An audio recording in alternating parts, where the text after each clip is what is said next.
അത് ഞങ്ങൾ മുന്നോട്ട് നീങ്ങുകയാണ്. കാരണം ഒരു ഭാഗത്ത് CPM BJP ബന്ധം നിലനിൽക്കുന്നു. പിണറായി വിജയന്റെ 9 വർഷത്തെ ഭരണം ഇതൊന്നും ചർച്ച ചെയ്യാതെ ഒരു വ്യക്തിയിലേക്ക് മാത്രം കെട്ടിത്തിരിഞ്ഞാൽ അത് ശരിയാവില്ല. അതുകൊണ്ടാണ് പറയുന്നത് അൻവറിന് തീരുമാനം എപ്പോൾ വേണമെങ്കിലും പുനഃപരിശോധിക്കാം, സ്ഥാനാർത്ഥിയെ അംഗീകരിച്ചുകൊണ്ട് കടന്നു വരാം. പക്ഷെ ഞങ്ങൾക്ക് ഇനി കാത്തിരിക്കാൻ നിവർത്തിയില്ല. ഞങ്ങൾ ഞങ്ങളുടെ വർക്ക് വരും മുന്നോട്ട് പോകും.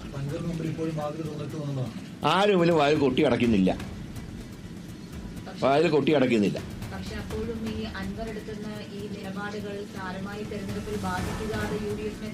ഞങ്ങളെ ബാധിക്കില്ല. കാരണം ഭരണവിരുദ്ധ വികാരമുണ്ട്.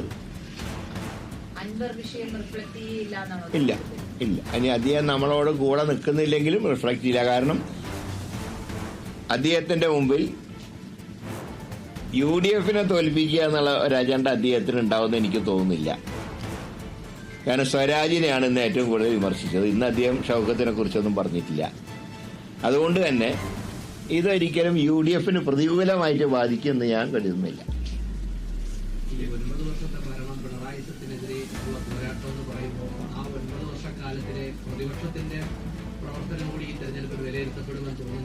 ഞങ്ങളുടെ പ്രവർത്തനം വിലയിരുത്തിയാൽ ഞങ്ങൾക്ക് ഒരു കുഴപ്പമില്ല. കാരണം അക്രമ സമരം ഞങ്ങൾ നടത്തിയിട്ടില്ല, അത് ഇനിയും നടത്തില്ല.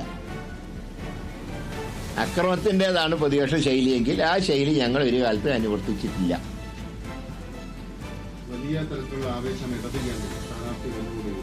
അല്ല, ഞാൻ പറയും, ഞാൻ ഒരിക്കലും ഒരു സ്ഥാനാർത്ഥിയെ ഞാൻ മോശക്കാരനായിട്ട് പറയില്ല. സ്വരാജ് എൻ്റെ കൂടെ ഞങ്ങൾ ഒരുമിച്ച് നിയമസഭയിലുണ്ടായി. പക്ഷേ സ്വരാജ് വന്നപ്പോൾ എന്തോ ഒരു മാറ്റം ഉണ്ടാകാൻ പോകുന്നു എന്ന് പറയുമ്പോൾ ഈ 2016 ഇടത് തരംഗത്തിൽ ജയിച്ച സ്വരാജ് അതിലും വലിയ തരംഗം വന്നപ്പോൾ തോറ്റു അതേ സീറ്റിൽ. പറയുമ്പോൾ 46 സീറ്റ് UDF-ന് കിട്ടിയ കാലത്ത് ജയിച്ച സ്വരാജ് ഞങ്ങൾ 41 ചുരുങ്ങിയപ്പോൾ തോറ്റ ആളാണ്. അപ്പം അതിൻ്റെ അർത്ഥം കോൺഷ്യൻസി വേണ്ടത്ര നേഴ്സ് ചെയ്തില്ല എന്നാണ് അതിൻ്റെ അർത്ഥം. അപ്പോൾ ഈ പറയുന്ന പോലെ നിലമ്പൂർ ഒരുപാട് ഇഷ്യൂസ് ഉണ്ടായിരുന്നു. നിലമ്പൂരുകാരനായ സ്ഥിതിക്ക് അദ്ദേഹം ഈ കാട്ടാനയുടെ ആക്രമണമൊക്കെ ഉണ്ടായി പോകുന്ന ചെയ്യുന്ന തല കാണിക്കേണ്ടെങ്കിലും ആയിരുന്നില്ലേ? അത് അദ്ദേഹം ചിന്തിച്ചാൽ മതി. ഞങ്ങൾ അദ്ദേഹത്തിന് ഒരിക്കലും വ്യക്തിപരമായിട്ട് ഒരു സ്ഥാനാർത്ഥി ഒരിക്കലും ഞങ്ങൾ ടാർഗറ്റ് ചെയ്ത് ഒരിക്കലും പ്രവർത്തിക്കില്ല. നയങ്ങൾ തമ്മിലുള്ള ഏറ്റുമുട്ടലാണ്. മത്സരം വ്യക്തികൾ തമ്മിലുള്ള ഏറ്റുമുട്ടലല്ല, നയങ്ങൾ തമ്മിലുള്ള ഏറ്റുമുട്ടലാണ്. പക്ഷേ സ്വരാജ് വന്നുകൊണ്ട് എല്ലാവരും അങ്ങ് ഭയപ്പെട്ടു പോയി ദയവായിട്ട് കരുതരുത്. ഒട്ടും ഭയം ഞങ്ങൾക്കില്ല. ഏതായാലും അതുകൊണ്ട് മെച്ചം കിട്ടി. കുറച്ച് ആളുകൾ രക്ഷപ്പെട്ടു. അല്ലെങ്കിൽ ആ പാവം നിലമ്പൂരെ ഡോക്ടറെയൊക്കെ രാജിവെപ്പിച്ചു കൊണ്ട് നിർത്തി. അത് ദോഷമായേനെ. അതേതായാലും നന്നായി. ഡോക്ടറെങ്കിലും രക്ഷപ്പെട്ടല്ലോ. സ്വരാജിന് വിജയവും പരാജയവും ഒക്കെ ഞങ്ങൾ രാഷ്ട്രീയക്കാർക്കൊക്കെ നല്ല പതിവാണ്. കുഴപ്പമില്ല.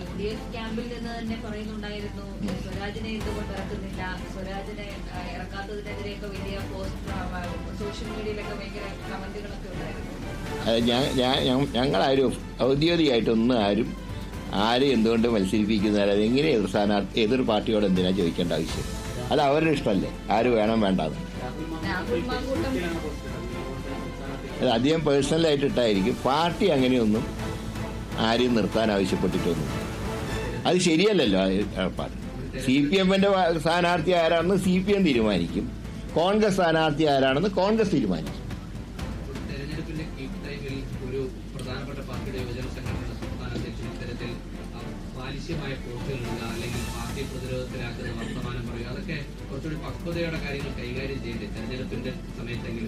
അതിനെക്കുറിച്ച് ഞാൻ കമന്റ് പറയുന്നില്ല.